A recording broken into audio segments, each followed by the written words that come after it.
Di sini Mister akan membahas latihan soal nomor 1 tentang penentuan rumus empiris. Silakan diperhatikan. Ini soalnya, ya, kalian bisa lihat ya. Kalau untuk nomor 2 ini harusnya bisa kalian kerjakan, tetapi ini nomor 1 ya butuh penjelasan lebih dari Mister. Jadi silakan perhatikan. Oke, untuk menyelesaikan soal ini ya, pertama-tama ya, hal yang kalian lakukan untuk pertama kali adalah kalian tuliskan persamaan reaksinya ya.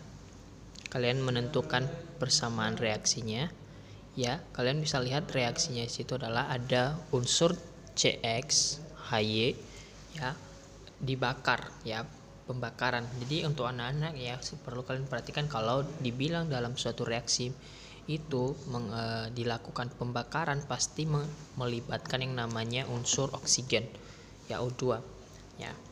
Untuk hasil pembakaran sendiri ya ada dua, ada yang namanya pembakaran sempurna dan juga pembakaran tidak sempurna ya. Dari soal ini ya, ini dikatakan pembakaran sempurna. Ini sempurna, kenapa? Karena hasilnya itu adalah CO2 dan H2O ya. Apabila hasil reaksinya adalah CO ditambah H2O ya, karbon monoksida ya, sedangkan yang kalau sempurna itu karbon dioksida ya, CO2. Kalau CO saja berarti ini tergolong pembakaran tidak sempurna ya. Ini penjelasan umum tidak sempurna ini.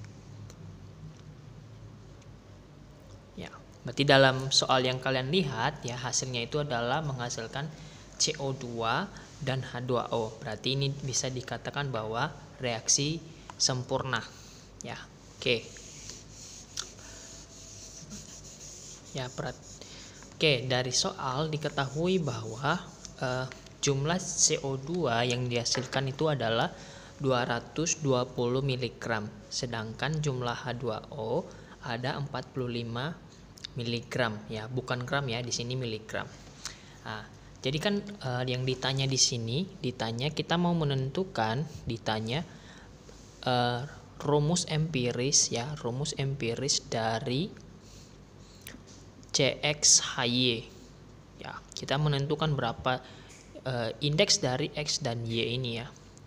Ya, berapa? Nah, itu tugas kita di sini. Oke. Nah, caranya ya, karena ini melibatkan persamaan reaksi ya, jadi kita harus menentukan mol masing-masing dari si C dan H ya. Kalau kita lihat di sini ya, yang diketahui itu adalah massa dari senyawa ya, bukan massa dari masing-masing unsur yang hendak kita cari ya. Yang diketahui di sini massa dari CO2 ya, dan juga massa dari H2O ya. Jadi pertama-tama yang harus kita lakukan adalah kita harus mencari jumlah massa dari masing-masing unsur ini. Jadi kita harus cari massa unsur C dan juga massa unsur H. Nah, caranya ada, kita lihat di sini. Ya, kita mau menentukan massa si C di sini ya. Jadi kita ubah dulu ini ya, kita konversikan dari miligram ke gram ya. Kita harus ubah kalau kita mau mencari sesuatu ya, usahakan kalian mau konversi satuannya itu ke gram ya. Jadi 220 mg itu ada 0,22 gram ya. Jadi bagi 1000. Sedangkan untuk untuk 45 mg ya, jadi kita ubah ke gram, jadi itu dihasilkan 0,045 gram ya. Ini untuk masing-masing dari senyawa ini ya. Oke, setelah kita konversikan ke sini, kita akan cari berapa sih massa dari karbon di CO2 ya. untuk C-nya sendiri berapa gram gitu ya.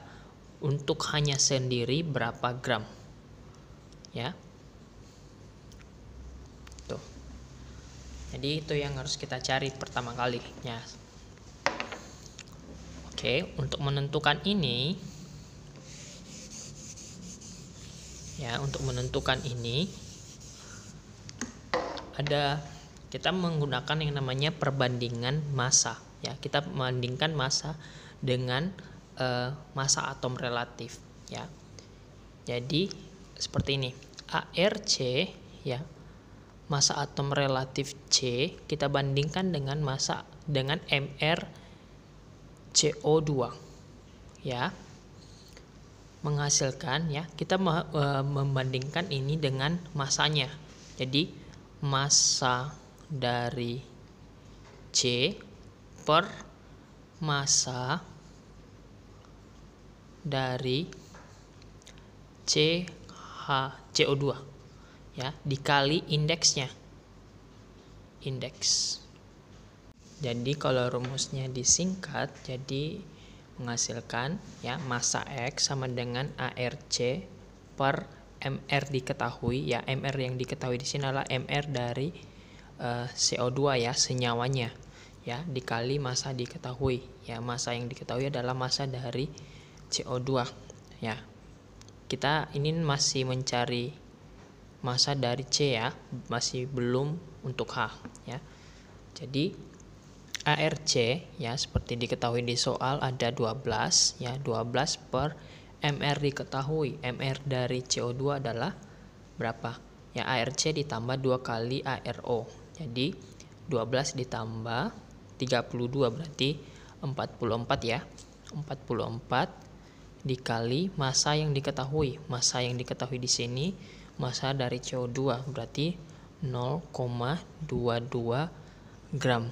Jadi massanya adalah menghasilkan ini, kalau Mister hitung ya, 0,06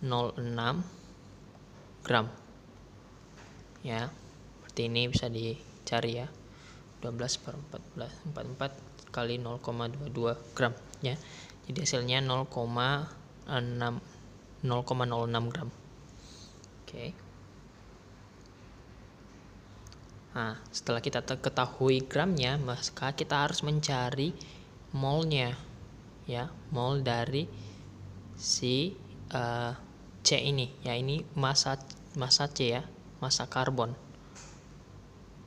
ya, 0,06 gram ya. Kita untuk mencari mol sama dengan gram per AR ya, berarti 0,06 per AR dari C ya. AR dari C sama dengan 12 ya. Ini kalau dihitung hasilkan 0,005 mol. Oke, ini baru satu ya.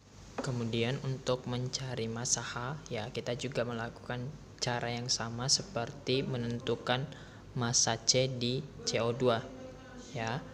Kita menentukan massanya itu dengan cara menggunakan rumus yang tadi ya. Massa H yang ditanya sama dengan ARH yang ditanya ya, dikali indeksnya, berapa jumlah atom H di senyawa H2O ya, per MR H2O dikali massa yang diketahui ya. Massa ya, dalam hal ini massa si H2O ya.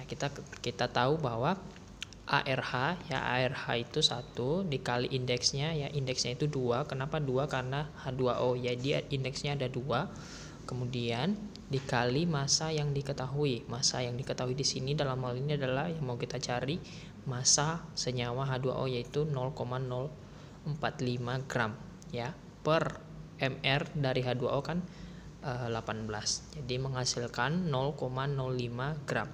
Nah, setelah kita ketahui jumlah gramnya, massanya ya, kita mau cari berapa jumlah molnya ya, dengan cara N sama dengan gram per AR ya, massa per MR menghasilkan ya 0,005 bagi 1, jadi 0,005 mol Ya, ini jumlah mol dari atom H.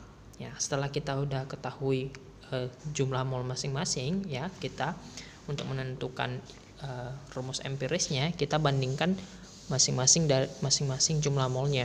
Ya, kita ketahui di sini jumlah mol yang diketahui sama ya. Jadi caranya kita bandingkan ya. NCO2 bukan N dari jumlah mol dari C, ya maaf ya. Jumlah mol dari C sama dengan jumlah mol dari H. Ya. Jadi kita mau menentukan indeksnya ya.